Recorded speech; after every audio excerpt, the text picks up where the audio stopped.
eu vou apresentar um resumo, né, parcial mesmo, trechos, né, de um livro bastante interessante que estou lendo ao longo do semestre, né, que fala de ciência, ética e sustentabilidade. Esse é o título, Ciência, Ética e Sustentabilidade. Né?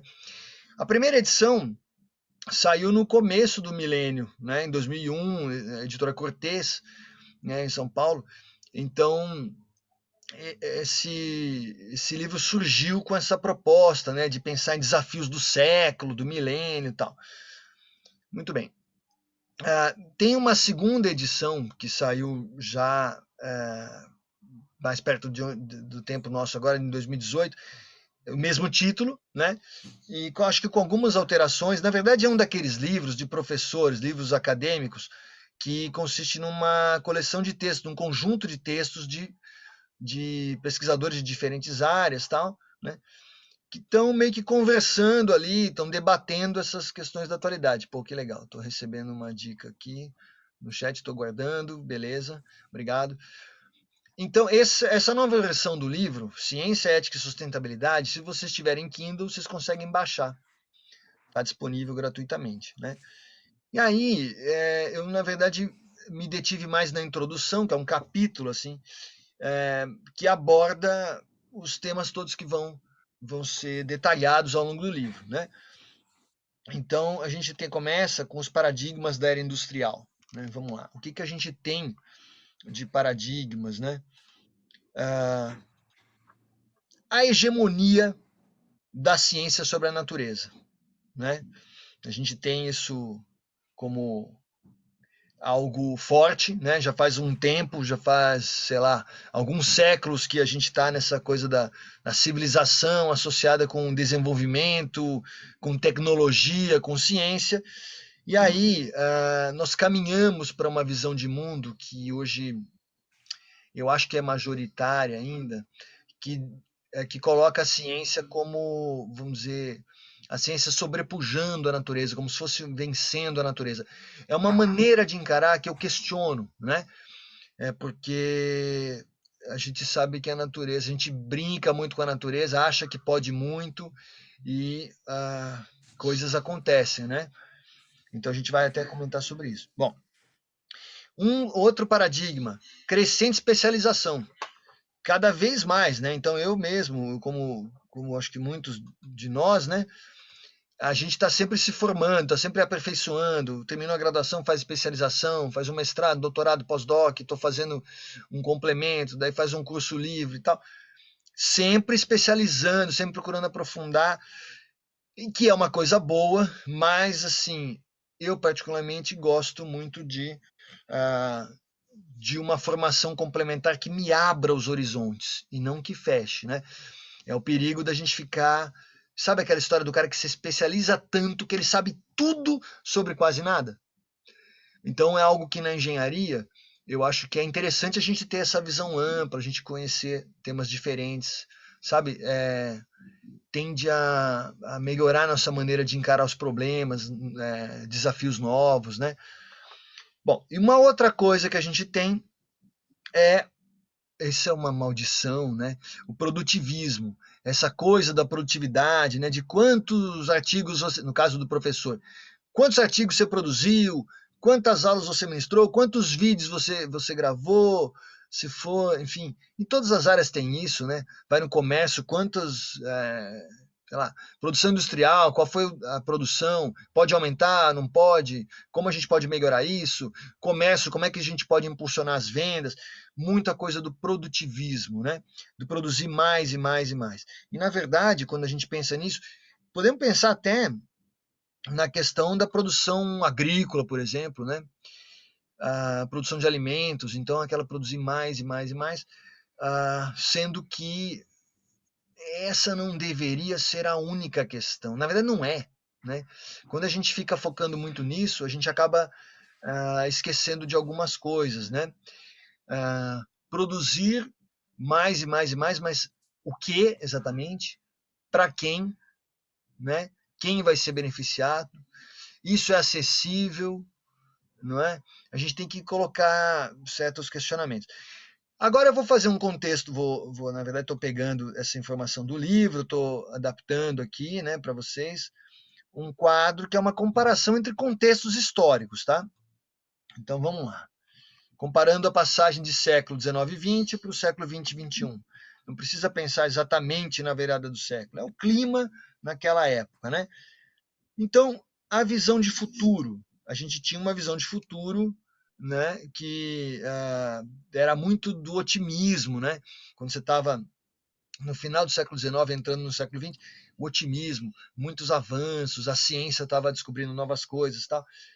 No final do século XX, começo do século XXI, né, a gente já tem uma pegada de pessimismo, né? As coisas já estavam o meio ambiente meio sendo destruído, a gente já com preocupação, com coisas que não estavam muito, parecia que não estavam correndo muito bem, né? O Como diz o bug do Caetano Veloso, milênio alguma também, né? coisa está fora da ordem. O, Pode o falar. fin- a passagem do século XX para o XXI, o bug do milênio, não sabia como é que a informática ia ficar, né? Ah, Que também já teve existiam muitos essa. sistemas automatizados, né? Essa entra na lista das inseguranças, dos medos, tem essa também, né? É, Então, assim, o otimismo dá lugar a um pessimismo, em certo ponto de vista, né? Opa, será que é tudo tão bom, tão maravilhoso? Será, por exemplo, uma coisa que apareceu e que está aparecendo de novo agora, foi bem levantado por você. Será que a gente não está excessivamente dependente, sabe, da tecnologia? É, completamente. né? Então, isso realmente volta. Ó, isso se liga ao segundo tópico aqui do nosso quadro, que é a visão sobre ciência e tecnologia especificamente, né? No final do século XIX, com muitas descobertas, né? Aliás, era a época em que estava assim, o eletromagnetismo, as descobertas, né, eram interessantes, estava muito borbulhante, assim, as coisas estavam acontecendo, né? E, inclusive é interessante que eu estou lendo a obra de Freud, né? E ele, em diversos momentos, é curioso, o espírito da época, né? Na virada do século, ele escrevia sobre a mente humana e fazia um monte de analogias com física. Falava, pensa um sistema elétrico, tal coisa, porque aquilo era o que estava no ar, né? As pessoas estavam interessadas, tal. Então, pensando até mesmo nessas analogias para a gente, será que eu consigo entender melhor, né, a mente humana, assim, tal. E hoje, né, mais recentemente, a gente tem um desencanto, né? Será que a ciência sozinha garante as coisas? Por exemplo, nós estamos vivendo hoje um tempo de ciência extremamente elaborada, de tecnologia, enfim.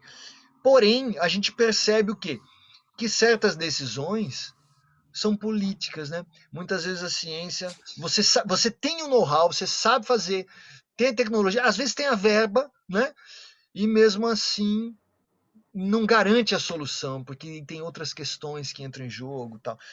Então fica esse paradoxo às vezes, né? Mesma coisa as condições de vida, vocês veem que essas coisas se conectam, né? Tem uma coisa de que havia uma perspectiva de bem-estar. Vamos também considerar o seguinte: no século XIX, a vida era muito pesada para a grande maioria das pessoas, tá?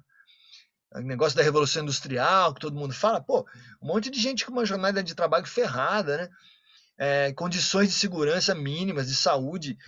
Então, havia no ar uma ideia de que não, o ser humano vai conseguir, né, a humanidade vai conseguir melhorar essas condições, né? A perspectiva é de bem-estar, porque na época, sabe, nesse ponto, havia muitos problemas a resolver.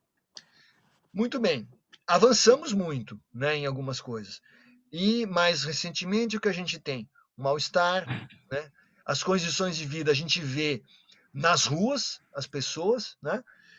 Carência crescente, né? Aí você vê assim, o PIB aumentou, sei lá o quê, o município é rico, e mesmo assim você vê os problemas na tua cara, assim, né? Então fica essa tensão, esse mal-estar, né? Outra mudança, né? A instância reguladora da economia, 100 anos atrás, na maioria dos lugares se pensava no Estado, né? O Estado regulando, né, a economia, regulamentando. E hoje em dia, embora, sei lá, exista um pouco ainda em alguns lugares essa história do Estado buscar regular, né, economia. Na real Verdade. mesmo, globalmente, quem manda é o mercado, né? Não, quem regulariza é o Estado, de acordo com o mercado. Então, isso quer dizer, quem faz as leis, né, tá lá, o Estado fiscaliza essas coisas, porém, as pressões todinhas são do mercado. Então, o pessoal usa uma expressão que eu acho que é uma provocação isso, né? Que é aquela expressão, a mão invisível do mercado. Então tem lá um governador, tem um presidente, tem os caras que são assim, né, que, manda-chuva, tá. Porém, como muitos afirmam, quem decide coisas ali não são muitas vezes não são eles, né? Quer dizer, tem gente por trás que decide, né? É, se a gente pensar em, nossa, uma série de questões, bolsa, né? Decisões de crédito, por exemplo, o governo controla, sei lá, tem um banco central lá, porém, se alguns grandes banqueiros decidirem puxar para um certo rumo, né? É difícil, o governo acaba às vezes sendo puxado junto, sabe? Então, o mercado tem um peso muito forte hoje, como não tinha antes, né? Mesmo pensando em nações que são capitalistas há muito tempo. Não, mas mesmo assim, a coisa mudou, né? E mudou em grande parte por causa da globalização mesmo. Quando a gente fala mercado, gente, não é mercado nacional, né? É outra história. Mercado é planeta Terra mesmo, né? Tem certas pessoas que ah, definem questões relacionadas ao mercado que afetam vários países, né? Bom, no progresso, o progresso era visto como promotor da riqueza, né? Progresso é sempre bom, vamos para frente, progresso, ordem e progresso, né? Tal, beleza. E hoje, o que é o progresso? Andamos, andamos, andamos, e agora? A gente tem o problema do impacto ambiental, progresso demais está gerando coisas que a gente não esperava, né? Essa conta está chegando, as ameaças, né? Ameaças ambientais. Então começa a acontecer coisas, chuva ácida, uma série de problemas, né? O desmatamento gerando efeitos distantes, mas que estão conectados àquilo. Então o progresso tem um custo, né? A gente está agora entendendo melhor essa questão do custo, né? Muito bem. Relações entre grupos sociais, né? Uma ideia de maior igualdade, era o que se buscava, né? Na virada para o século XX, início do século XX, buscando maior igualdade, né? E o que a gente tem hoje, de fato, grande desigualdade. Embora existam iniciativas, né, inclusive governamentais, né, em alguns lugares, né, estados promotores de igualdade social, de inclusão social, mas assim, a desigualdade é intensa, né? E inclusive a gente pode ver isso, bom, essas coisas se conectam, como eu estou insistindo em falar. Se a gente avalia conflitos como, por exemplo, Israel e Palestina, né, Israel e palestinos, né, uma grande desigualdade, não tem condição. A gente vê às vezes o jornal, às vezes a mídia dá uma impressão de que é um conflito, você assim ouve aquilo meio de passagem, parece que é de igual para igual, e não é, gente. Não tem nada a ver. Tem uma desigualdade imensa ali, né?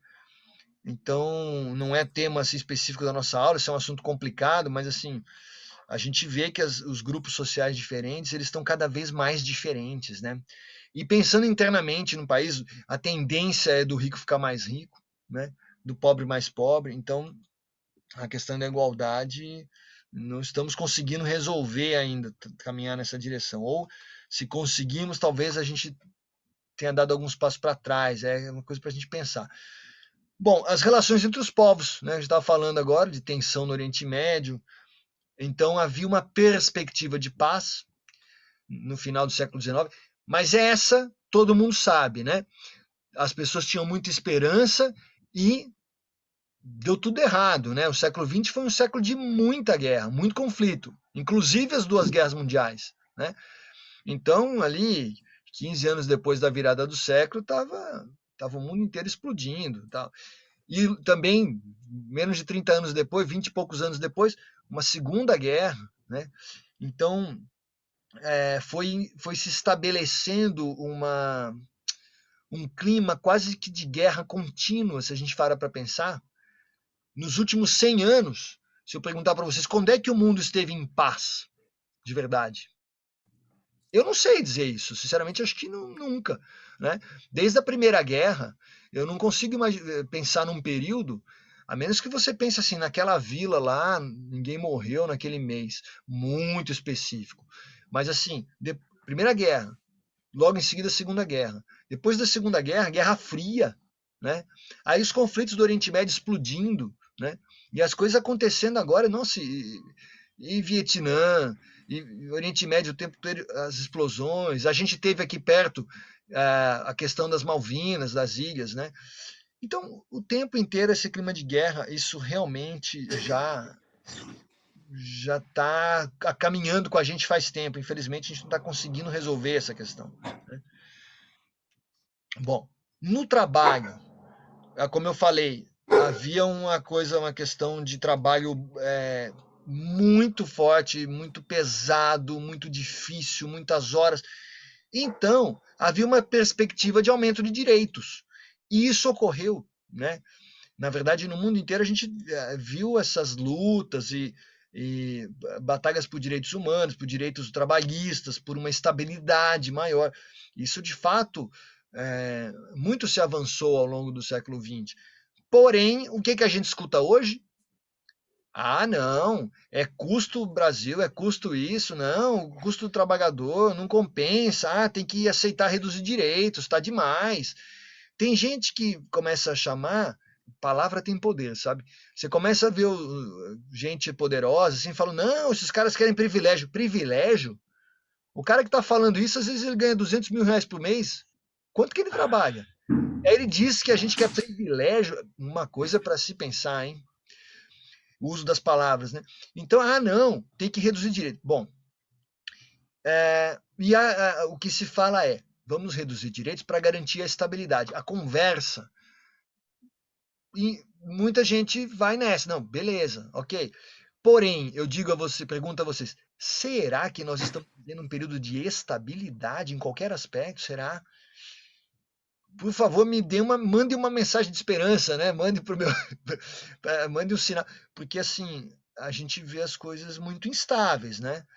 Então não achamos a medida, talvez, não achamos ainda a estratégia correta. Bom, vamos lá, no mundo, né?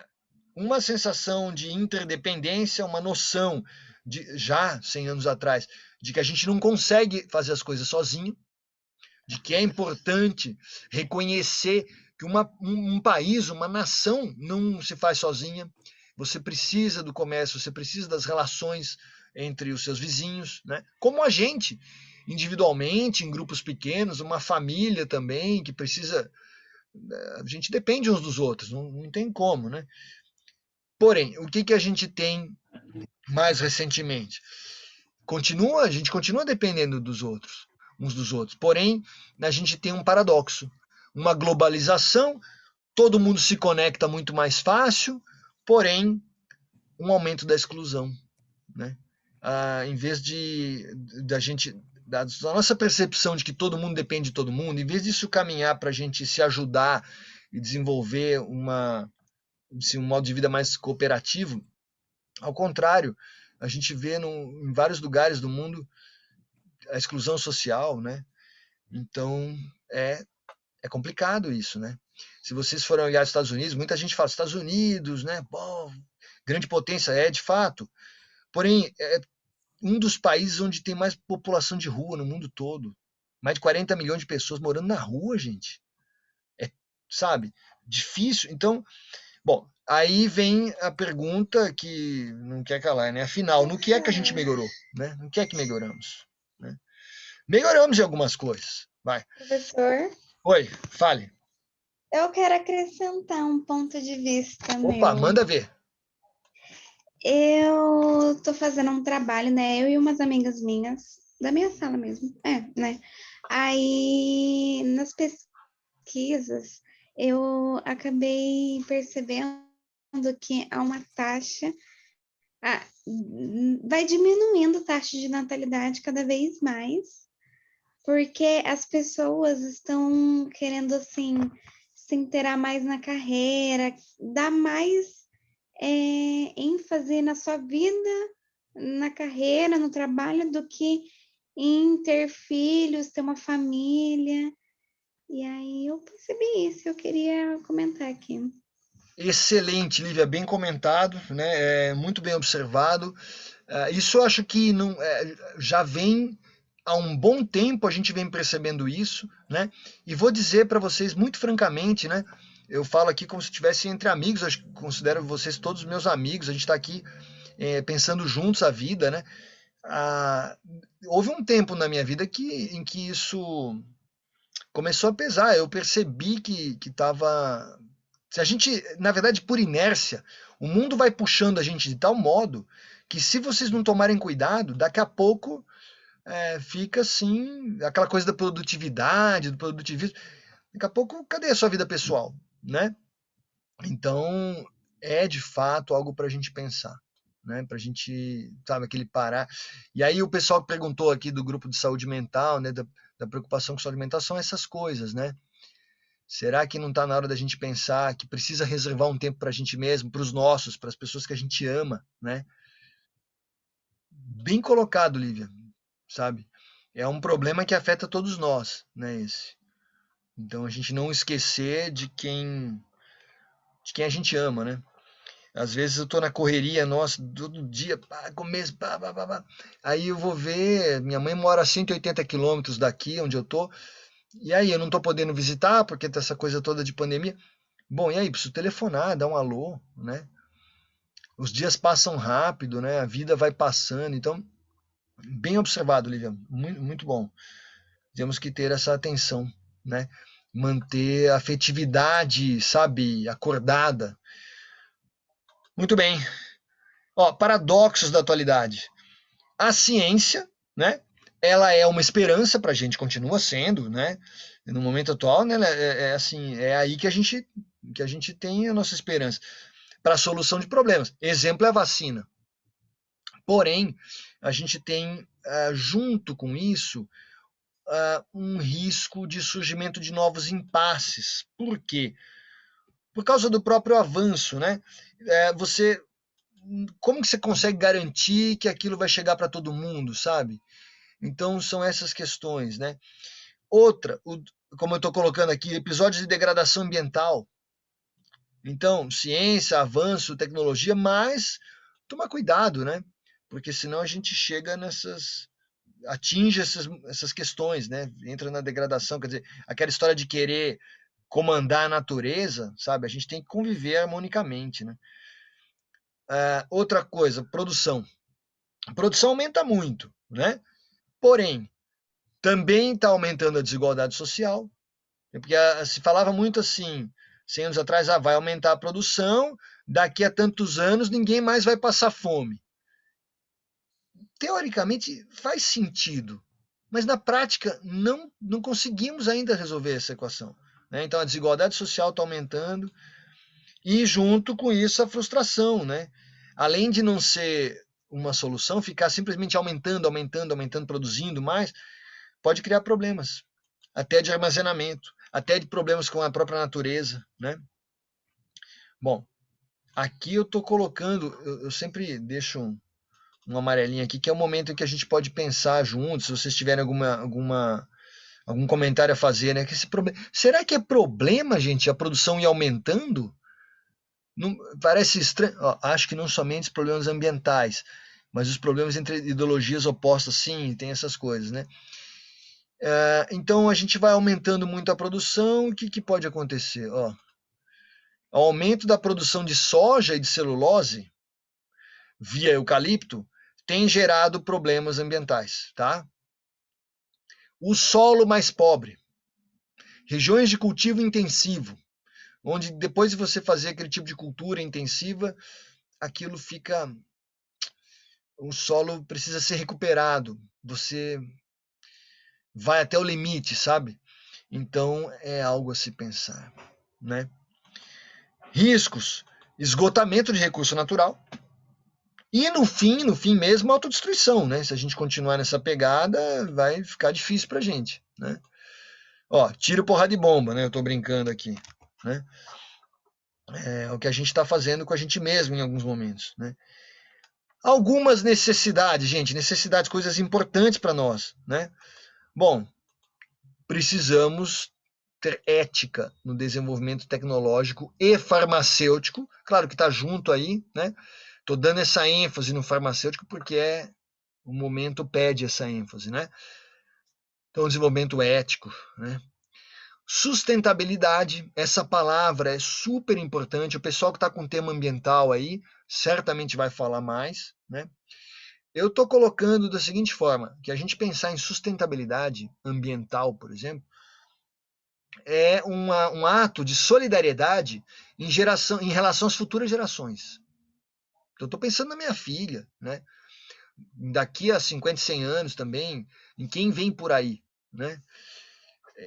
Então a gente pensar em sustentabilidade vamos dizer, o oposto do egoísmo, é pensar o mundo para todo mundo, né? Buscar soluções interdisciplinares. Então aqui vem uma dica. O bom engenheiro, né, como bom arquiteto, como bom artista, é um cara atento e curioso. Não necessariamente ele é somente aquele que super se especializou, que sabe tudo daquele tipo de viga que daqui a 10 anos ninguém mais vai usar, porque descobriu-se uma nova liga, um novo composto, uma nova... Então, entendeu? É até perigoso você ficar especializado demais numa coisa e não entender o que está acontecendo, perder o contexto, né? E é por isso que a gente tem essas disciplinas. A gente está tendo essa conversa, né? Então, atento, curioso, o que tem de novidade, né? Opa, que sair, que tal coisa. Então, hoje em dia a tendência é tal coisa. Então você vai... eu nunca aprendi isso na faculdade. Pode acontecer, viu, gente? Daqui a um tempo surgiu uma novidade. Pô, mas a gente não viu isso na faculdade. Bem-vindo ao mundo real, né? Mas a gente também, como professor, vai descobrindo as coisas e vai colocando aos poucos, né? Os planos de ensino vão mudando, as necessidades vão mudando. Então é isso. O desenvolvimento sustentável no Brasil. Bom, aí desafios, né? Desafios: superar as condições de miséria, desigualdade, de exclusão social. Acho que nem tem muito o que comentar, né? É lição de casa para a gente. Repensar o desenvolvimento, buscando uma ética de sustentabilidade, né? A gente precisa de um país onde um ministro não seja acusado, processado por tráfico internacional, por mandar madeira para o exterior. Gente, alguma coisa está estranha aí, está errado, né? Então, assim, repensar o desenvolvimento, né? Não é possível isso, né? Bom, que mais? Agora são perguntas. Agora eu vou colocar para vocês, eu quero escutar vocês, né? Eu não tenho resposta para tudo, eu estou aqui nesse mundo para aprender, que nem vocês. Vocês acham que deve haver limites éticos para o desenvolvimento científico? Primeira coisa. E sim, ó, o Felipe está dizendo sim.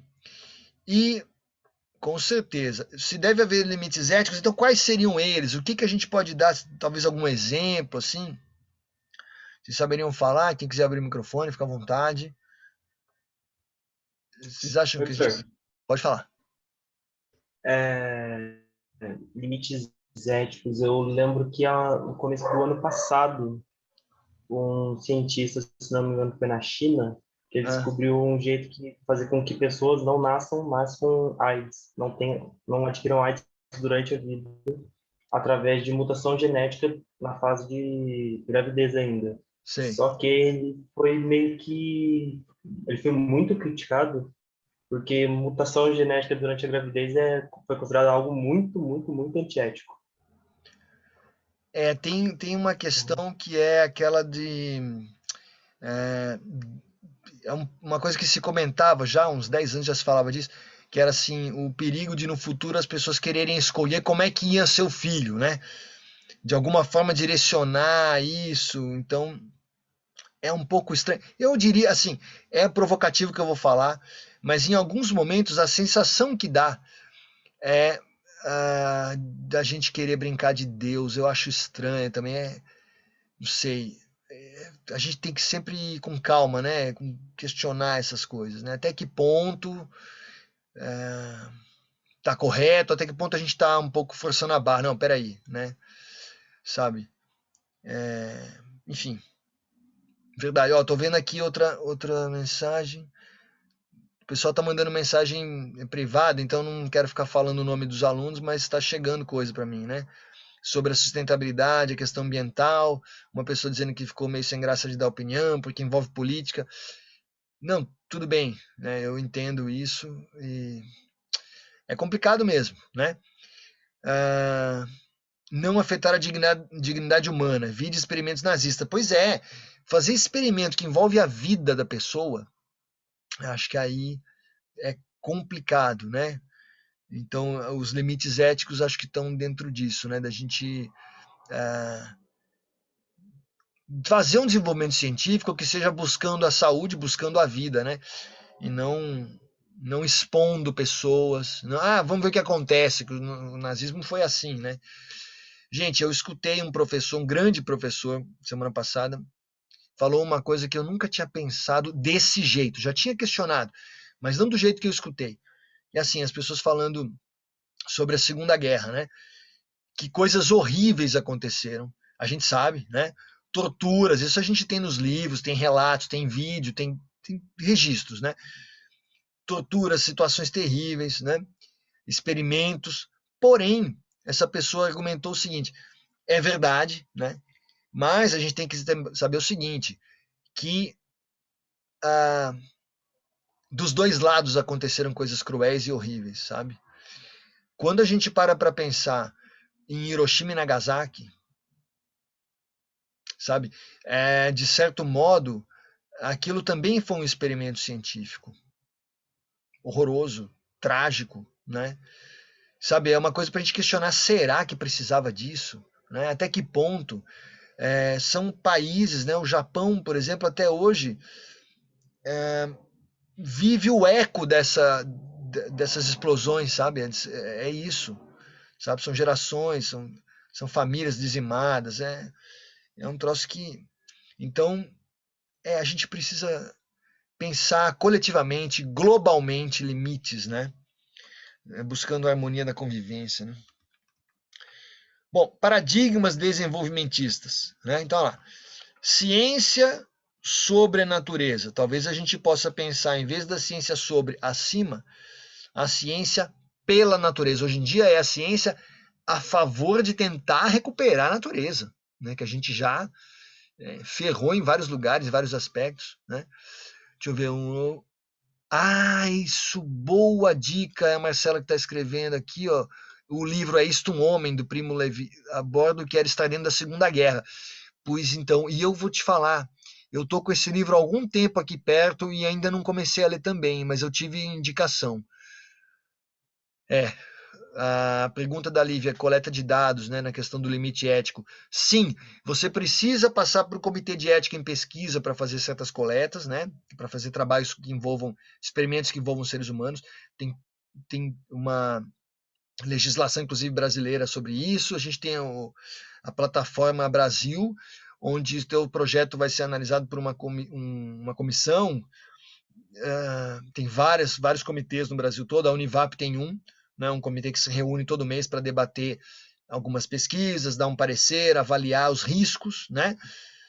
Sim, então a gente tem que levar esses aspectos éticos sempre em consideração, né? Aí eu estou falando aqui de trocar, uma revisão, né? Um momento de reflexão. Trocar a especialização extrema por uma visão global. Começar a pensar na visão global integrada, né? Então, o cara que está pensando em uma construção, mas ele está pensando também em manter o meio ambiente, vamos dizer, preservado para que tenha qualidade de vida, sabe? Não estou falando de ser bonzinho, ser sonhador, o professor é romântico, é lírico, não é isso propriamente, né? É, de fato, pensar em qualidade de vida, né? Você pode pensar até em termos de investimento mesmo, né? Você vai fazer uma super construção, se você não tiver espaço para o verde, quem que vai querer morar ali? Depois de um certo tempo, aquilo ali vai, sabe? Então a gente pensar mesmo, ter a consciência ecológica, né?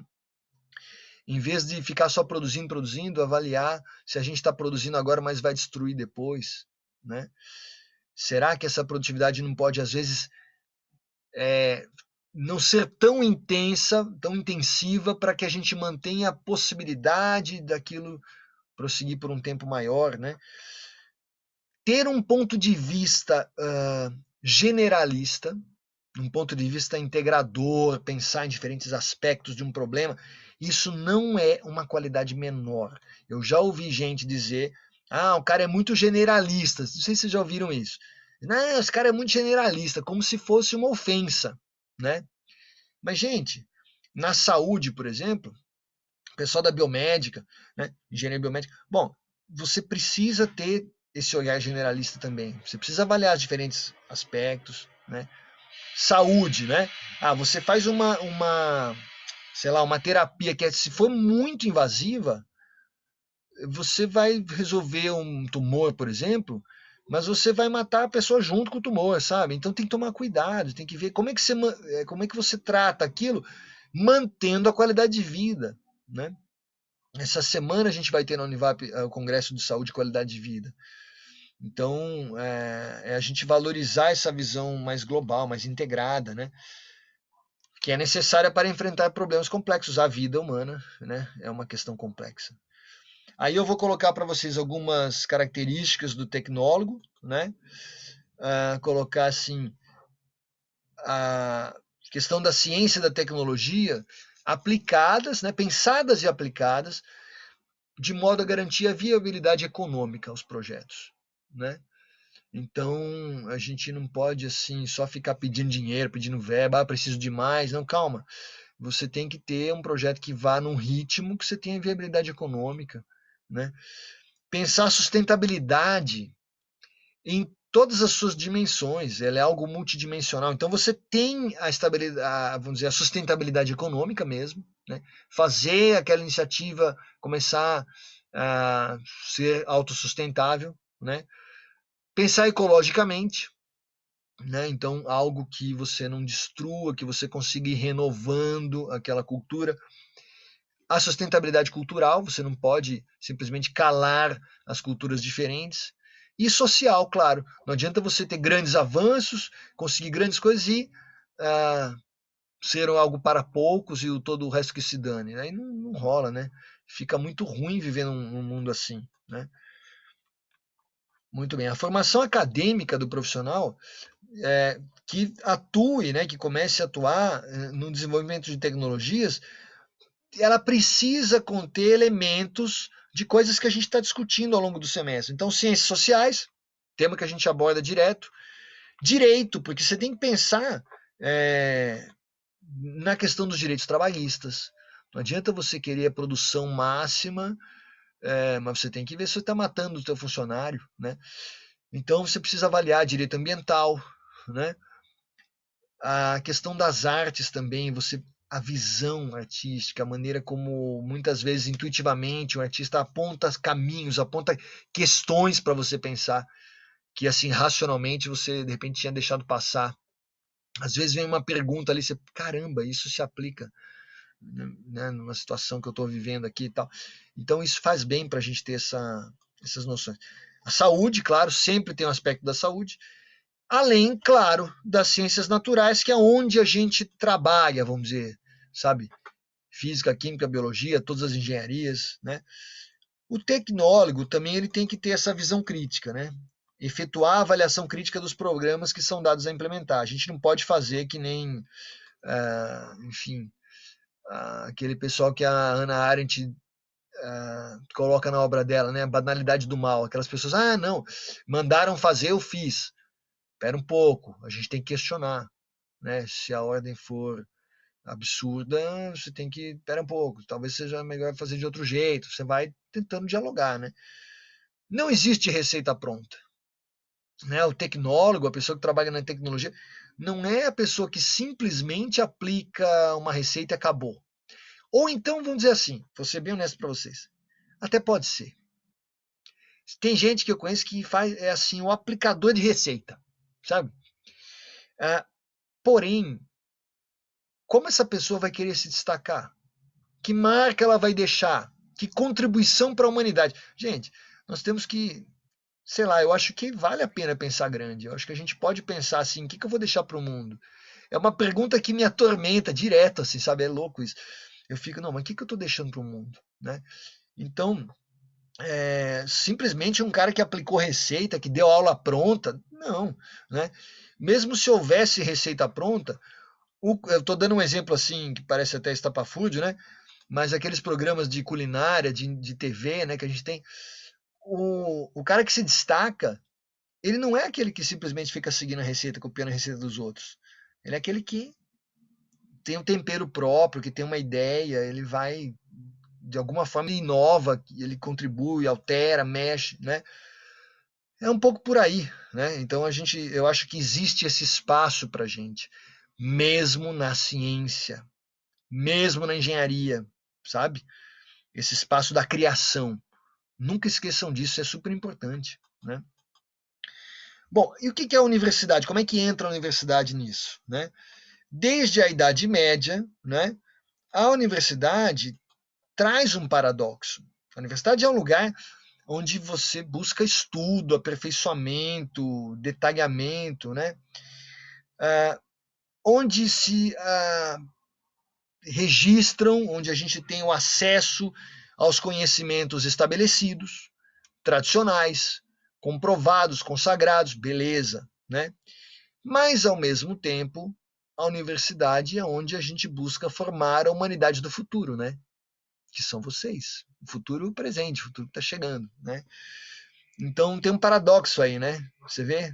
O lugar onde eu trabalho, a vida que eu levo como professor universitário. Pô, a gente traz um monte de coisa que alguém já escreveu, que a gente foi lá, pesquisou, leu, avaliou, e a gente quer construir um novo, né?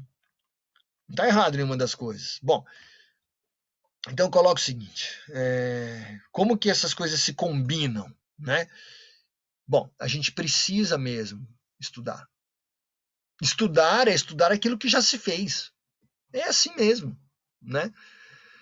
A gente precisa refletir sobre isso que a gente está estudando junto. Buscar a compreensão, né? A gente precisa adquirir uma base, a base conceitual, técnica. Não tem essa de, não, vou ser engenheiro, não preciso de cálculo, que hoje em dia... Cara, precisa, sabe? Barja. Precisa, cara. Então, essa base... Barja. Pode falar. Boa noite. Pode falar. Tudo bem?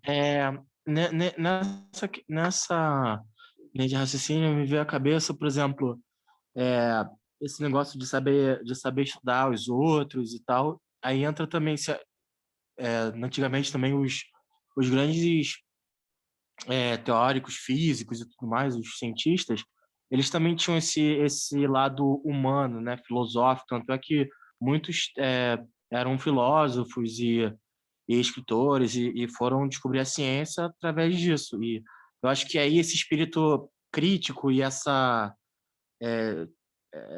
ideias, né, de revolucionar a ciência, eu acho que parte do processo criativo de cada cientista, mas eles usam as bases dos outros. Por exemplo, sei lá, o Tesla estudou volta para construir a teoria da eletricidade, da corrente contínua. Então, vai estudando o outro e ter ideias do processo de criação para fazer avançar. Eu acho, não sei, é a minha opinião, né? Não sei se está certo. Não, perfeito. Assim, a gente tem aquela frase que eu sempre trago, né? Se eu pude enxergar tão longe é porque eu estava sobre os ombros de gigantes, né? Quer dizer, Newton fala isso. E Newton foi ele mesmo um gigante sobre o qual todos nós subimos um pouco no ombro do Newton. Não tem jeito, sabe? Então isso é uma coisa importante, ter essa noção, até histórica, até assim, essa consciência histórica, né? E outra, uma coisa que você abordou também aí, que é essa questão de você não ficar, de você estar aberto, procurando entender o espírito da tua época, né? Não somente naquilo exatamente que você faz, né? Por exemplo, estou me lembrando de um livro, um livrinho que eu comprei numa feira, dessas feiras acadêmicas de livro e tal, e aí era um livro sobre crítica de arte, né? E me chamou a atenção que o livro era escrito por Mário Chembre, que era um físico super importante da USP e tal. Então eu fiquei encantado por a ideia de que era um cientista que estava discutindo questões artísticas. Eu achei ótimo isso, né? Aí tem a história das cartas, né? Einstein, Freud, né? Então eram pessoas que estavam o humanismo Sim, Einstein, está inclusive, presente. convidou. Desculpa. Não é isso mesmo, pode falar. Eu acho que eu me lembro. Eu acho que você botou até no AVE antes do início das aulas. E eu li um trecho eu li aquele texto que você botou sobre as cartas entre Einstein e Freud, né? Que Einstein estava convidando o Freud para participar da criação, acho que foi é, da precursora da ONU, Sociedade das Nações, eu Sim, acho. sim, No eles final da estavam Segunda Guerra. Não, desculpa. Antes da Segunda Guerra. antes da E ele Segunda escreveu Guerra. isso naquele livro Isso, isso. naquele Então, livro do Como Vejo o Mundo, né? Também ele discorreu sobre isso. Enfim. a ideia era justamente trabalhar buscar essa consciência global, já era um início desse pensamento, né? De buscar uma harmonia, um diálogo global, né? Eu vi esses dias uma propaganda, eu não vejo quase TV, mas eu vi falando sobre um filme, eu acho que é um filme, não sei se é filme ou série, mas acho que é um filme chamado Oslo. Eu não assisti ainda, que parece que é uma iniciativa, né? Fiquei com vontade de ver sobre um encontro entre israelenses e palestinos, né? Que seria sediado na Noruega, como um país neutro, para buscar soluções de diálogo, né?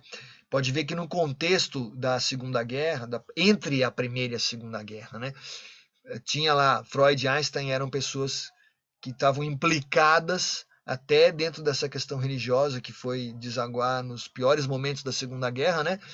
Que foi a questão do nazismo, que na verdade, gente, elegeu os judeus como inimigos, sabe? É uma coisa que é muito.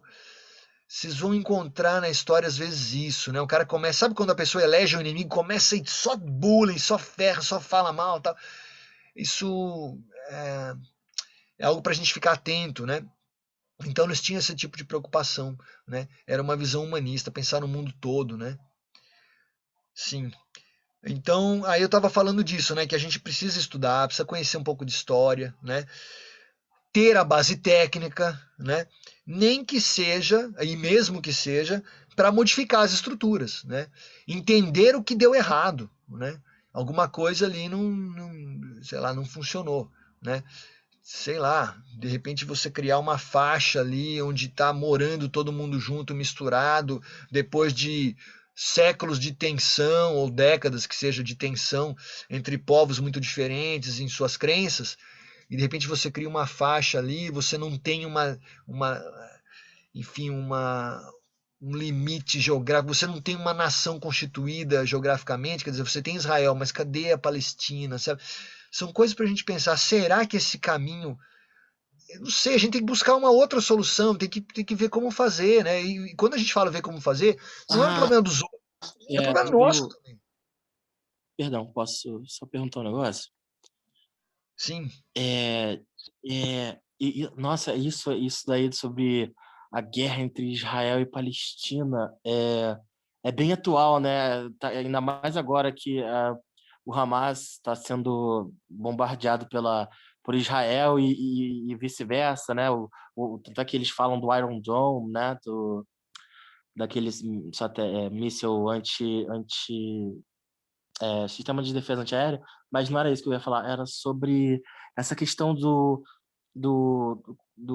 da política que envolve religião também. O Estado de Israel ele é baseado nos textos dos judeus, e aí tem que aceita teoricamente todas as religiões, mas tem os extremistas dos dois lados, né? Os observantes, que são os judeus mais radicais, que querem que a única e exclusiva religião do mundo seja o judaísmo, porque desde que o homem começou a fazer umas associações que o Deus existe, saiu do politeísmo para o monoteísmo, e aí eles se acham que são dono do mundo, e aí surgiram esses movimentos antissemitas Eu acho que no século XIX ficou cada vez mais forte. Não, no século XIX, né? Ali Nietzsche, ele já via isso com o imperador da Alemanha, da Baviera e tal. E aí foi crescendo, crescendo, crescendo enfim. E esse filme deve ser bem interessante, hein? A paz momentânea entre palestinos e israelenses. Nossa, interessante. Então, são coisas para a gente pensar. Quer dizer, o que eu trago assim é que, pelo menos da maneira como eu vejo, tá, gente? Agora é assim, é bem opinião minha mesmo, mas eu não sei, eu fico penalizado. Por exemplo, se a gente pensar mudar um pouco de assunto, mas mantendo essa visão global, você saber das crises humanitárias direto acontecendo na África, da mortalidade, né? E também em certas regiões do Brasil. Então, não tem como a gente estar isolado disso, né? Pensa que coisa bonita a gente trabalhar e pensar de alguma forma. O pessoal fala trabalho de formiguinha, você sozinho. Então, mas que seja, cada um de nós pensar na sua prática o que pode fazer para contribuir de alguma forma para um mundo melhor, né? Então é um pouco trazer isso, né? O Paulo colocou essa questão, grandes figuras, se a gente pensar no século XX, grandes pensadores, né? Tiveram esse olhar humanista. Mas não precisa ir tão longe. A gente pode pegar um Lewis Hamilton na Fórmula 1, pode pegar um Pogba, um desses jogadores da França foi campeão mundial com um time de africanos, vamos falar a verdade, né? Então são pessoas... Exatamente, é isso que eu ia falar. A França é muito racista nesse ponto o pessoal veio da Argélia, é imigrante árabe, são os árabes e os franceses, né? E ainda tem os negros, que não são tadinhos, na verdade, são mais guerreiros porque conseguiram ultrapassar essa barreira fronteiriça e querem uma cidadania da França, querem uma ajuda.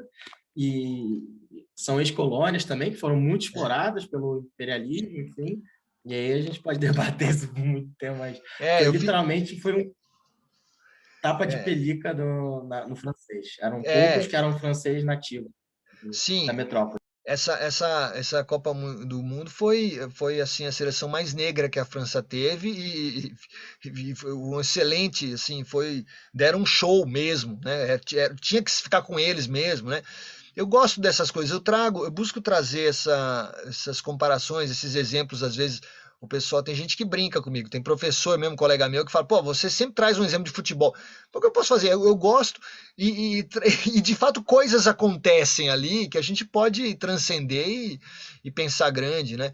É que tem gente que tem um olhar às vezes um pouco mais limitado, mas você quer estudar literatura, cara, você vai ler Nelson Rodrigues, pega um livro chamado A Sombra das Chuteiras Imortais, ele tem páginas ali sensacionais, e está falando de futebol. Então, para você ver, né, que um olhar atento descobre coisas onde a gente às vezes deixa passar, né?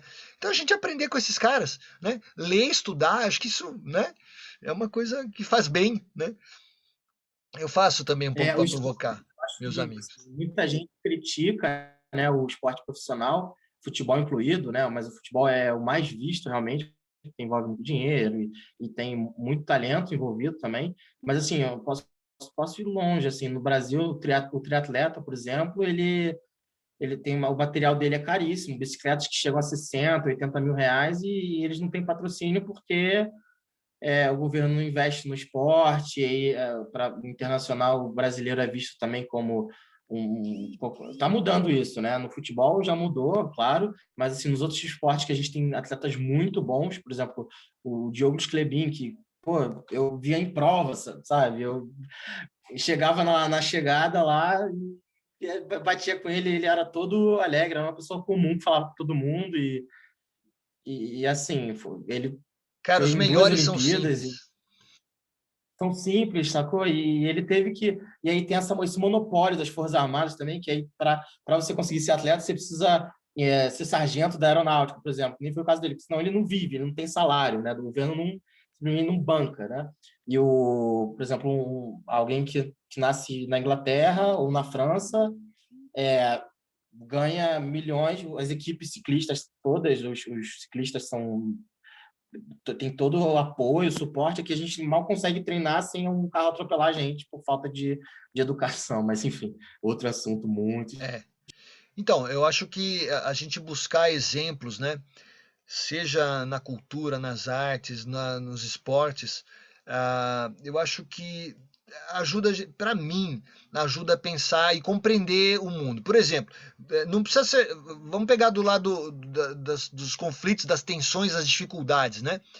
Você quer falar sobre a necessidade do feminismo no Brasil, sobre o machismo ainda presente, você também pode olhar nos esportes a diferença de tratamento que se dá para as atletas mulheres e os atletas homens, né? Você já percebe aí, quer dizer, às vezes é um microcosmo, né? É um corte no problema ali, um recorte, mas você para olhar, ó, tá evidente que esse é um país injusto também nessa questão, muito, né? Então, tem isso, Não, né? incrível, incrível. Essa colocação sobre diferença entre mulheres e homens no esporte é nítida. Eu acho que tanto é que as mulheres só podiam correr até acho que 21 quilômetros, assim, porque os médicos falavam que não teria estrutura física por causa do útero, assim, coisa medieval, né? E só foi autorizado uma mulher correr 42 quilômetros, muita resistência, muita luta pelas mulheres, e foi acho que foi nas Olimpíadas de 1970 e pouco, assim, foi bem recente que aquela famosa cena que a mulher chega A canadense, toda né? Se não me torta, engano, né? é. Uhum. A canadense. Ali foi o start para essa modalidade Sensacional, ser cara. incluída para as mulheres. Sensacional. E é uma aula também da gente pensar na superação de limites, né? E como, de fato, quando a gente para pensar, quantas vezes as mulheres dão esses exemplos de superação na vida da gente. Se cada um de nós parar para pensar aqui, né? Depois da aula, ficar pensando, pô, na minha família eu vou saber, vocês vão saber na de vocês, aquela pessoa que não, essa foi uma guerreira que, meu Deus, quando ninguém não tinha para onde ir, a pessoa se virou, sabe? E fez por onde. Não tem, a gente, né, não tem nem muito o que falar. Eu falo isso, vou começar a me emocionar aqui, né? Mas, Não, com gente, certeza. Esse negócio da família, minha mãe, eu tiro o chapéu, sabe? É outra pessoa, exatamente. É a guerreira, criou os filhos sozinha, clássica, assim. Lutou pra gente e a gente tem o conforto que a gente tem graças a ela, porque nunca deixou a peteca cair, né? Trabalha muito. E é professora, né, inclusive, né? aí, tá vendo? Então, eu sou Tinha filho que de ser, né? professora também. Bom, Aí, ó. gente, Isso aí. Aqui ter 3 empregos para poder pagar os impostos, já é basicamente isso. é, Só um paga o imposto, o resto a gente... gente, ó, seguinte, eu quero saber se tem alguma. A gente está finalizando aqui o texto que eu queria passar, as questões que eu queria colocar, eu já o fiz, mas eu tenho uma homenagem de cultura pop, que eu também sou um cara da cultura pop, né? Eu gosto, tá? Eu queria fazer, se vocês me liberarem esses minutinhos para fazer uma leitura aqui, que eu não sei se é mais leve, né? Não é, vamos dizer, uma coisa hard de engenharia de cálculo, mas também não é muito leve, não. Até a literatura pode ser vamos dizer, aquele alfinete fincado, às vezes, na consciência, vamos dizer assim, né? Mas eu quero antes perguntar se tem alguém da turma que veio chegando aos poucos aqui na aula, chegou depois, que tem alguma dúvida, alguma questão que quer colocar, ou sobre a aula de hoje, ou também sobre a semana as 2 semanas que a gente vai ter de apresentação em junho, né, dos seminários. Tem alguma questão? Lembrando que semana que vem a gente vai ter um tempo para conversar sobre isso também, tá? O Felipe tá mandando um texto, uma mensagem legal aqui. Eu gosto disso. Eu sou uma pessoa como todas as outras, um cara inseguro que fico feliz quando eu sei que alguém ficou feliz, que alguém questionou, pensou coisas, enfim, saiu, né, pensativo, animado, e tal. Isso me deixa muito feliz mesmo. Então, se não tiver perguntas, eu vou fazer uma para vocês. Hoje é dia 24 de maio, nós estamos gravando aqui. E é uma data especial na cultura pop. Não sei se vocês sabem disso. Tem alguém importante fazendo aniversário hoje. Quem é que é? Vocês sabem? Pensando globalmente. Não, nenhuma ideia. Bom, Gandhi. Oi? Gandhi, não? Gandhi?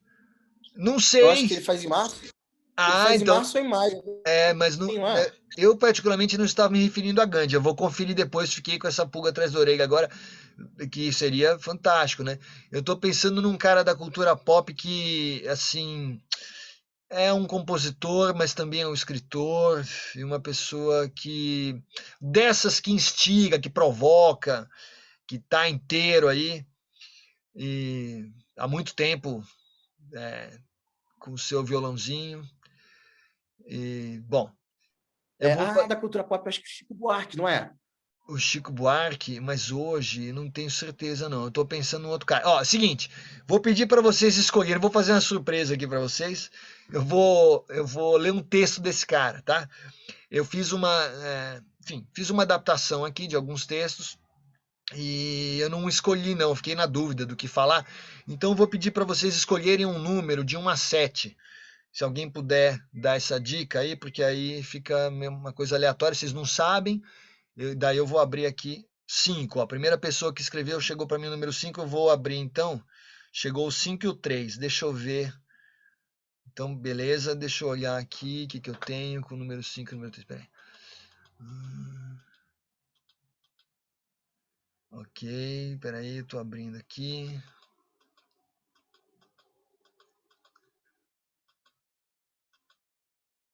Tá, eu vou ler. Beleza. Eu vou ler para vocês o texto número 5, que é uma versão em português de um texto desse cara, sem dizer quem é, depois é um texto bem malucão esse aí que vocês escolheram. Depois, se der tempo, se vocês quiserem ler mais um, talvez dê para ler o 3 também. Então vamos lá, mas eu não vou nem colocar na tela, eu vou falar para vocês, é uma narrativa curta, né? Isis, eu casei com a Isis no começo de maio, mas logo saquei que não ia conseguir segurar a onda com ela por muito tempo.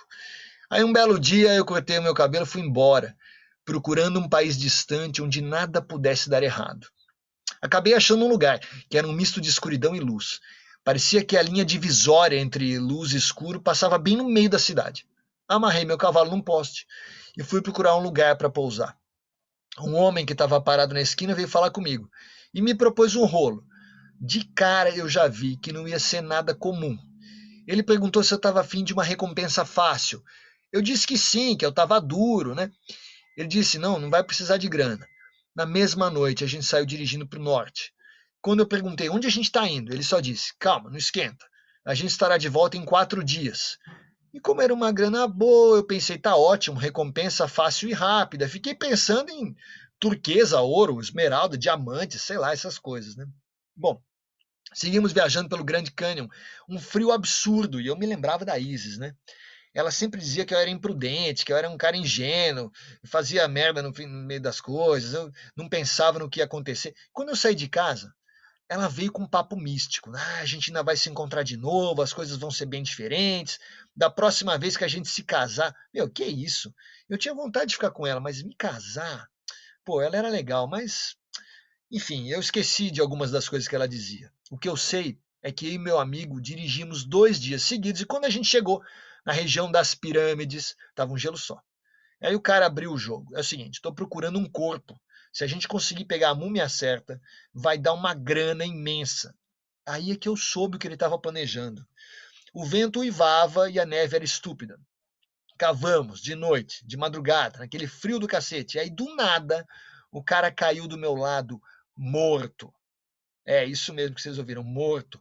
Eu fiquei torcendo para que não fosse nada contagioso, mas a essa altura eu tinha decidido. Tinha que ir até o fim. Quebrei o túmulo. A gente ia fazer isso mesmo. E aí veio a surpresa.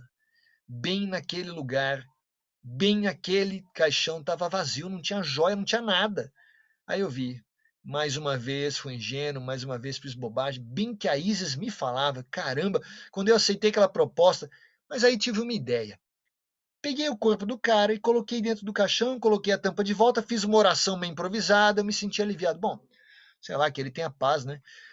Voltei, eu queria encontrar a Isis e mais uma vez dizer para ela, Isis, eu te amo. E quando eu cheguei, ela tava lá no campo, bem no lugar onde nasce um rio. Mas o negócio é que era fim de tarde. Eu tava chegando de longe, com o sol bem na minha cara, tinha ficado fora um tempão. E para piorar, depois daquela viagem toda, eu tava, confesso, bêbado de sono, precisando de uma cama. Então eu cheguei, acenei para ela, fui entrando e ela veio com aquele questionário. Onde você esteve? Nenhum lugar especial, nada demais. Ué, você parece diferente? Nem tanto. Você foi embora. Ah, foi um lance natural. E agora? Você vai ficar? Isis, se você topar, sim. Isis, que mulher mística. E eu acho que é por isso que eu sou louco por ela. E ainda me lembro bem do jeito que ela estava sorrindo naquele dia de maio, no fim de maio, mesmo debaixo de toda a chuva. Que tal esse? Caraca, é sinistro. É sinistro, esse é Bob Dylan, tá? Robert Zimmerman, Bob Dylan, prêmio Nobel, né? Um literato. Cara, é um gênio. Foi essa lírica que fez com que ele ganhasse o Nobel da Literatura? Nobel de Literatura, então. O cara escrevia essas coisas. É que as pessoas estavam acostumadas, né, com as canções e tal, mas ele tem os textos. Aliás, as letras das músicas dele, muitas. A lírica não deixa de ser uma poesia, né, também, né? Isso mesmo. Letras de música. Então, gente, E eu acho que ele foi o único compositor que ganhou o Prêmio Nobel de Literatura, não é? Sim, E eu queria compartilhar com vocês, eu não escolhi, assim, tem uns textos mais políticos dele, mas eu achei legal que saiu para vocês esse texto lírico. Eu não acredito em acaso, eu acho que tem um sentido nisso. E, pô, Isis, sou louco por você. Gente, eu adoro vocês, né? Vocês são o tesouro aqui para mim. E é uma alegria estar junto. Eu quero sempre refletir, conversar, independentemente de final de disciplina. Ah, final de semestre, não, estamos junto, né? Estamos junto morando nesse mesmo, estamos no mesmo barco, né? Estamos no mesmo planeta e a gente ainda vai se encontrar, viu? Pode ter certeza. Ok? Então ficamos por aqui hoje, tá? Agradecendo a atenção e o carinho de vocês. E semana que vem eu vou trazer um outro texto, um outro livro que eu li, que eu quero compartilhar com vocês. E aí a gente tira algumas dúvidas também, se precisar, sobre o trabalho, beleza? Em junho a bola tá com vocês. Beleza, gente? Brigadão, viu? Pela presença, pela pontualidade. Paulo, obrigado pela, enfim, parceria, né? Valeu todo mundo, gente. Obrigadão. Nossa, isso é muito bom. Eu fico até com vergonha de ter falado muito, de ter cortado. Imagina, cara, não. Tamo junto. Mas é tão bom conversar assim com alguém que, sei lá, também né, enfim, compartilha da mesma ideia, do mesmo pensamento, é bem legal. É isso aí, gente. Brigadão, viu? Vocês são inspiradores. Tamo junto. Tchau, tamo junto. Valeu.